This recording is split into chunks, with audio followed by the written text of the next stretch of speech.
काटने का बहुत शौक था। जब मैं 5 साल का था, माँ को एक अजीब सा जेड ब्रेसलेट मिला। गलती से उससे मेरा हाथ कट गया और मुझे एक सीक्रेट स्टोरेज स्पेस मिल गया। मैं चुपके चुपके उसमें पैसे जमा करने लगा। 10 साल का होने से पहले ही मेरे पास लाखों की सेविंग्स हो चुकी थी। फिर जब मैं 11 साल का हुआ, माँ को एक और अजीब चीज मिली, एक चश्मा जिससे किसी भी चीज की असली वैल्यू दिखाई देती थी। मैंने उस चश्मे का इस्तेमाल करके सस्ते एंटीक्स खरीदने और महंगे दामों में बेचने शुरू कर दिए। देखते ही देखते स्कूल खत्म होते होते मैं सीक्रेटली बिलियनर बन चुका था। ग्रेजुएशन के बाद मैंने तय किया कि अब घर वालों को सच बता दूंगा। लेकिन जैसे ही मैं घर पहुंचा, मैंने अपने पिता को उनकी प्रेग्नेंट गर्लफ्रेंड के साथ देखा।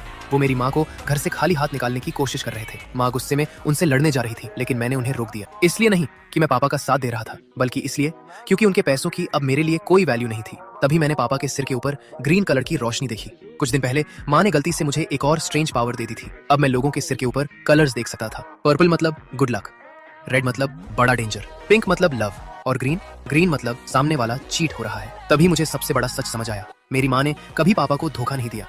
मतलब उनकी गर्लफ्रेंड ही उन्हें चीट कर रही थी और उसके पेट के आसपास चमकती रेड लाइट बता रही थी कि बहुत बड़ी मुसीबत आने वाली है। उधर पापा हीरो बनकर उसे बचा रहे थे। यहाँ तक कि उन्होंने मुझे धमकी भी दे दी कि अगर मैंने उसे छुआ तो वो मुझे मार डालेंगे। लेकिन माँ को मेरे लिए खड़ा देखकर मुझे पुरानी बातें याद आ गई। जब डेट कलेक्टर्स घर आते थे, पापा डरकर छिप जाते थे और माँ अकेले हम दोनों की रक्षा करती थी। बाद में पापा का बिजनेस फिर से चल पड़ा, लेकिन माँ ने कचरा उठाना कभी नहीं छोड़ा। मुझे हमेशा लगता था कि वो पापा से बहुत प्यार करती हैं, इसलिए डिवोर्स नहीं लेना चाहती।